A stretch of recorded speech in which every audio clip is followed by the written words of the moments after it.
하나님의 율법은 완전하여 영혼을 소생시키고 하나님의 말씀은 1.1핵도 제하거나 첨가할 필요가 없을 만큼 완전합니다. 그 말씀이 우리 심령 안에 들어가 역사함도 완전합니다.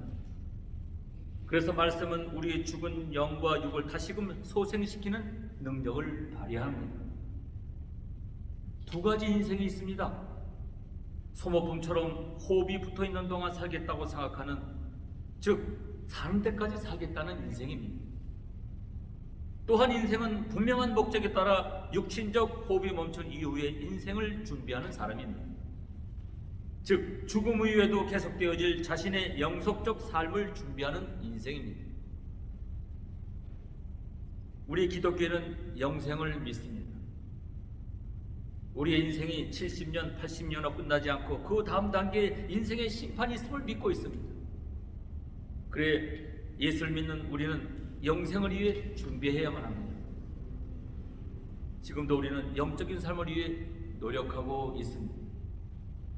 살다 보면 많은 사람들은 인생이 뭔지 하며 인생을 비관하며 돌아보곤 합니다. 믿는 사람 중에도 사는 게 뭔지 하면서 믿음을 의심하며 자신의 살아온 시간들을 돌아보곤 하죠. 이렇게 자신의 인생에 대하여 불신적인 말을 내뱉는 원인은 크게 두 가지가 있습니다. 하나는 지나온 시간들을 돌아보니 후회스러운 일이 눈에 가득 들어오기 때문입니다.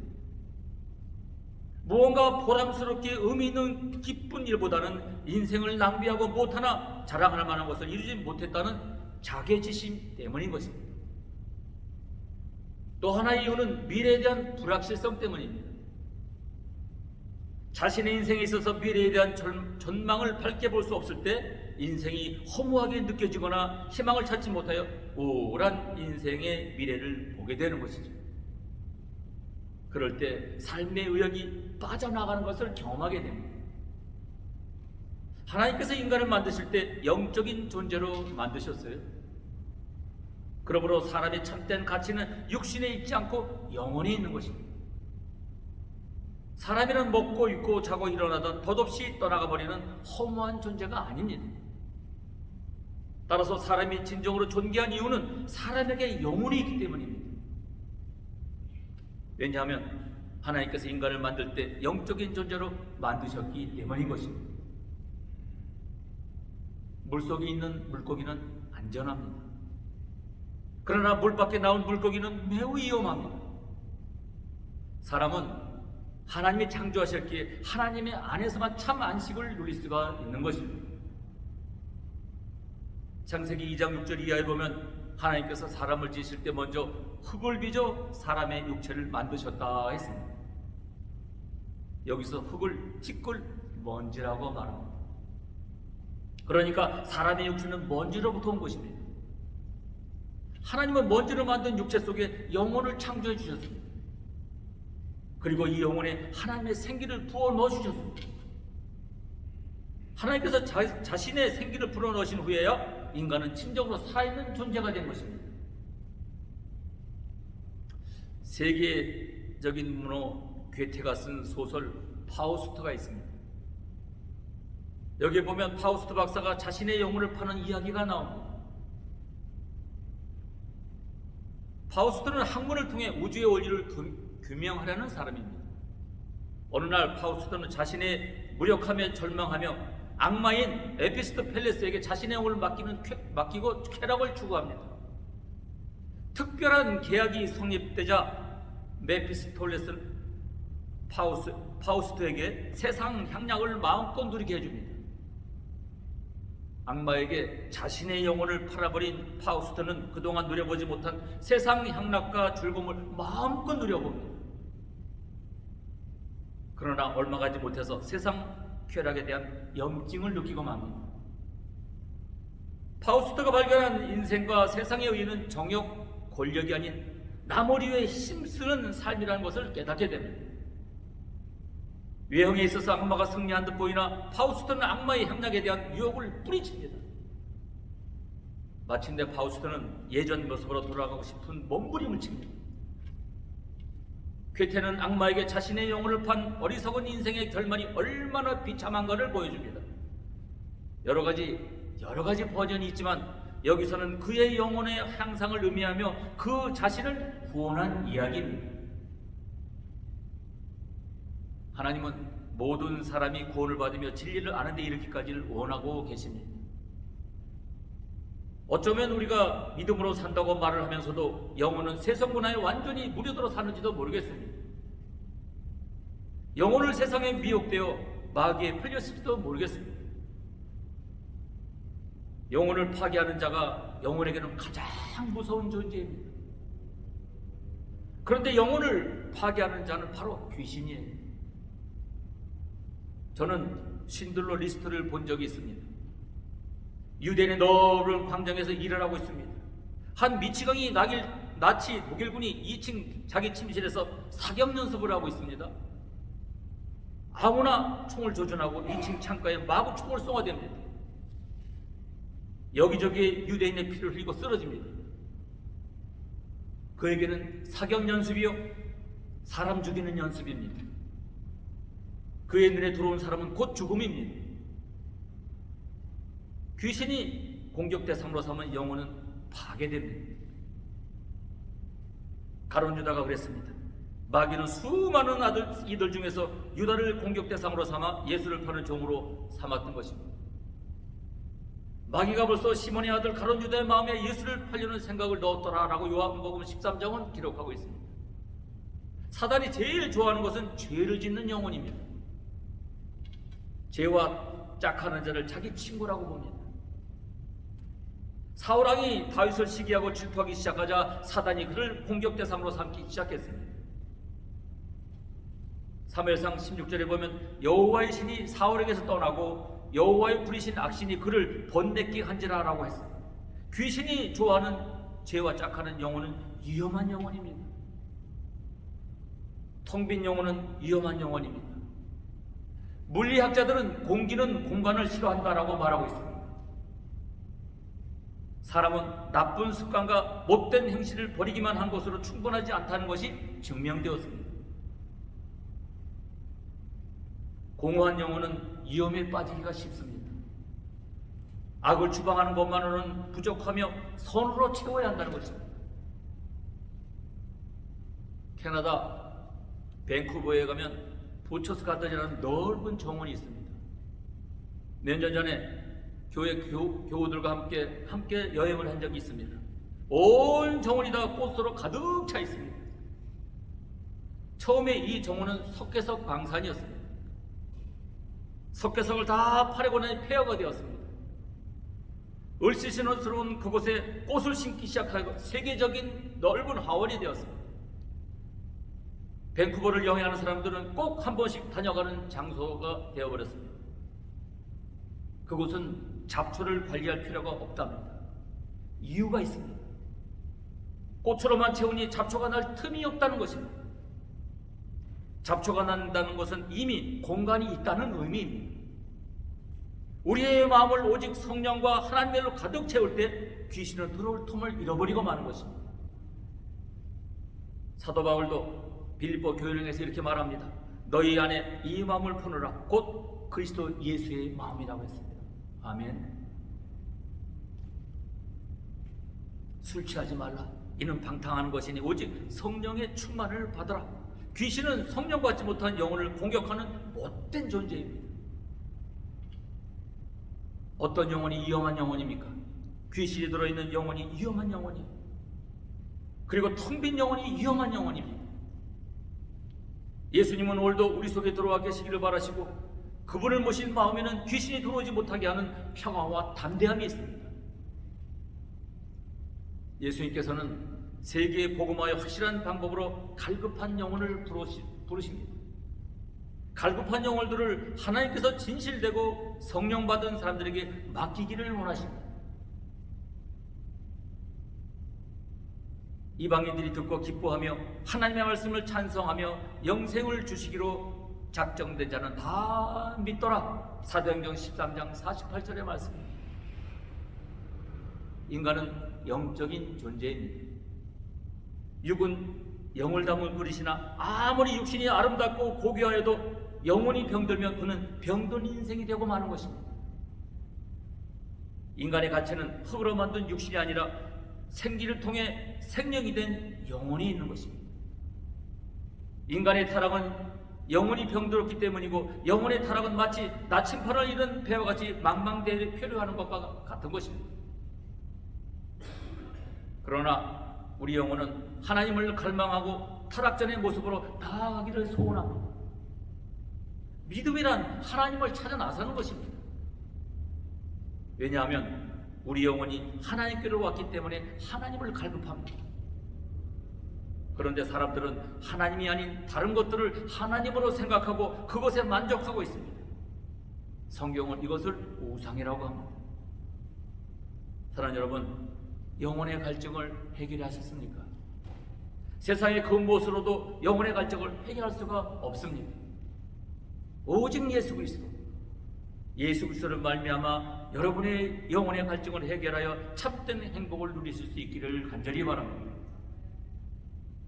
또한 우리들의 이웃들 향해 은과 금은 내게 없거니와 내게 있는 이것을 내게 주노니 나사렛 예수 그리스도의 이름으로 일어나 걸으라고 외칠 수 있기를 간절히 바랍니다.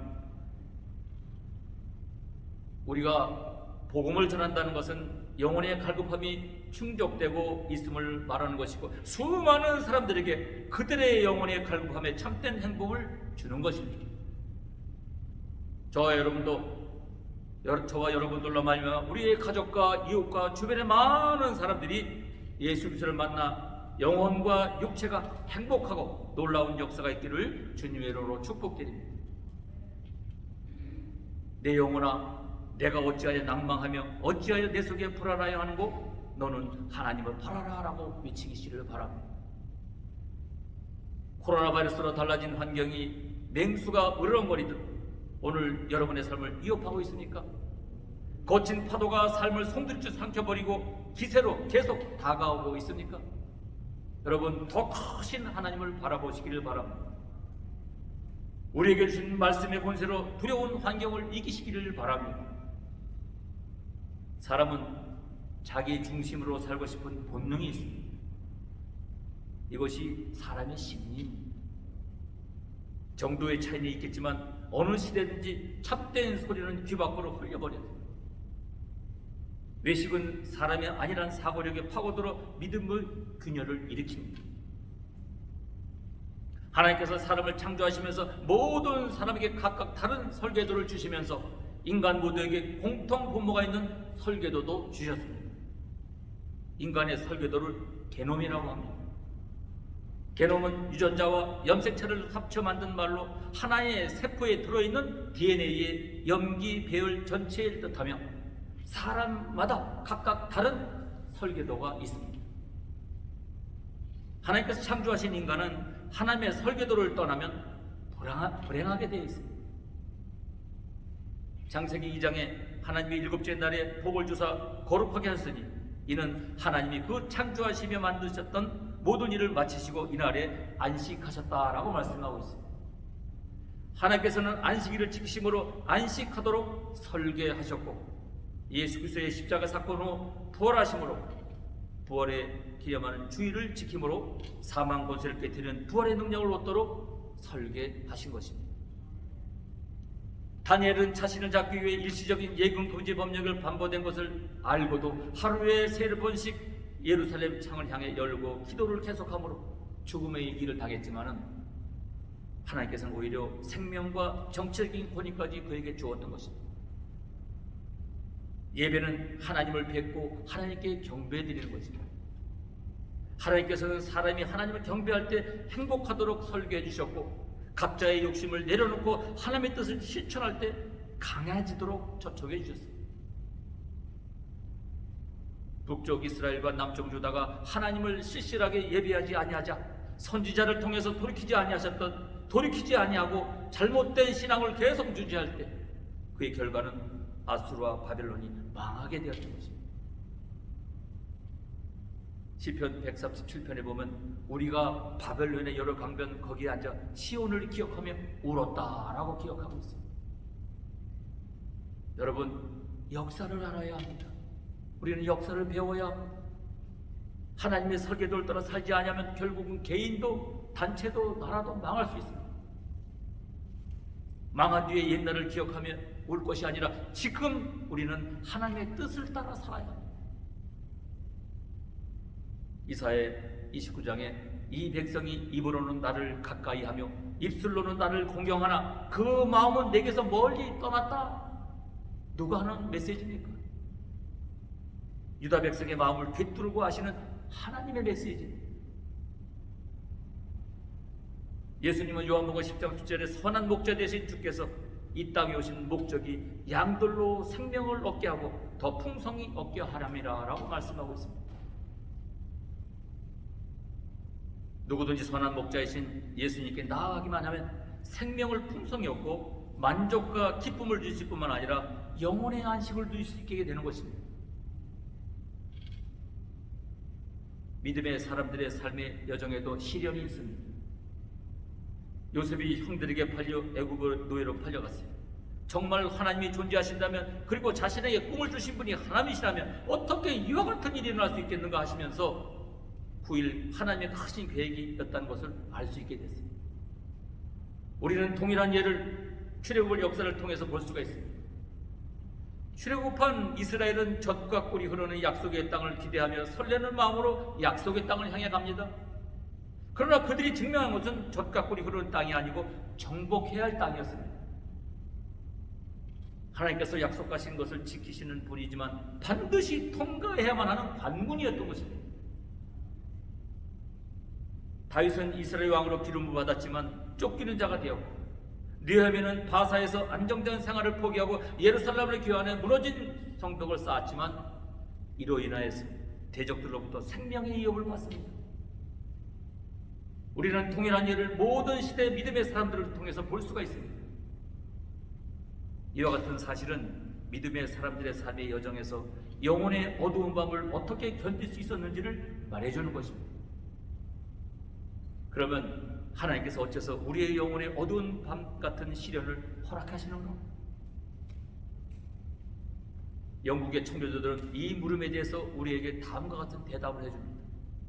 하나님께서 우리에게 시련을 허락하시는 것은 하나님의 주권에 속하는 것으로서 우리에게 모든 유래의 원천이 하나님이심을 알게 하여 하나님만을 의뢰하도록 해주시기 위해, 우리에게 허락하신 다양한 은혜들을 개발하도록 해주시기 위해, 죄를 약화시키고 방해해 주시기 위해, 계속 거역하는 자들을 징계하기 위해, 자기 백성들을 가까이 두시기 위해, 고통의 경험을 통해서 고통받는 자들을 위로할 수 있도록 해주기 위해서인 것입니다.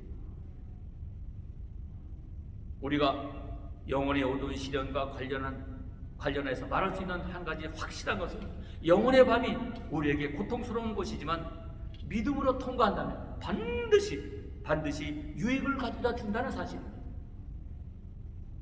이것은 하나님께서 우리에게 영혼의 어두운 밤을 허락해 주시는 궁극적 목적이 우리를 보다 더 온전함으로 채워주시기 위함이라는 것을 말해주고 있는 것입니다. 실례로 하나님은 요셉에게 영혼의 어두운 밤을 허락해 주신 것은 그로 하여금 장차 애굽 총리가 되어 기근으로부터 자신과 가족들을 구함으로써 아브라함에게 약속해 주신 한 민족을 이루게 하심으로 있고, 출애굽한 이스라엘에게 영혼의 어두운 밤을 허락해 주신 것은 그들로 하여금 사람이 떡으로만 사는 것이 아니고 하나님의 입에서 나오는 말씀으로 사는 법을 가르쳐 주기 위함이었던 것입니다. 그리고 다윗에게 영혼의 어두운 밤을 허락해 주신 것은 그로 하여금 장차 이스라엘 왕이 되기 위하여 준비할 수 있도록 해주기 위함이었던 것입니다. 그러면 우리는 어떻게 영혼의 어두운 밤을 은혜의 기회로 삼을 수 있겠는가? 이 물음이 필요한 것은 우리가 영혼의 어두운 밤을 은혜의 기회로 삼을 수 있을 때만 온전함을 이룰 수 있기 때문인 것입니다.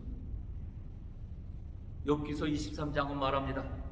내가 가는 길을 그가 아시나니 그가 나를 단련한 후에는 내가 승군같이 되어 나오리라. 내 발이 그의 걸음을 바로 따랐으며 내가 그의 길을 지켜 치우치지 아니하였고 내가 그의 입술의 명령을 어기지 아니하고 정한 음식보다 그의 입의 말씀을 귀히 여겼도다 라고 말씀하고 있습니다. 그런즉 내게 작정한 것을 이룰 수 있는 것이라. 우리는 믿음으로 영혼의 어두운 밤을 은혜의 길로 삼을 수 있어야 합니다. 내가 가는 길을 그가 아시나니 그는 뜻이 일정하시니 등의 이 욥이 영혼의 어두운 밤을 지나는 동안 시종여일하게 하나님에게 대한 믿음의 고백을 가지고 있었다는 것을 말해주고 있습니다. 시편 42편에 내 영혼아 내가 어찌하여 낭망하며 어찌하여 내 속으로 불안하여 하는고 너는 하나님을 바라라. 그 얼굴의 도우심을 위하여 내가 오히려 찬송하리로다 했습니다. 영혼을 소생시켜 의의 길로 인도하게 어떻게 하라는 것이죠?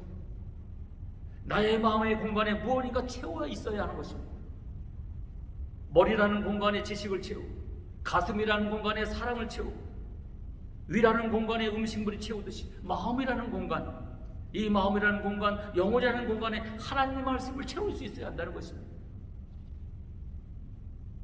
우리가 복음을 전한다는 것은 영혼의 갈급함이 충족되고 있음을 말하는 것이고 수많은 사람들에게 그들의 영혼이 갈급하는 참된 행복을 주는 것입니다. 오늘 저와 여러분들로 말미암아서 우리의 가족과 이웃과 주변의 많은 사람들이 예수 그리스도를 만나 영혼과 육체가 행복하는 놀라운 역사가 있기를 간절히 축원드립니다. 아멘. 기도하겠습니다.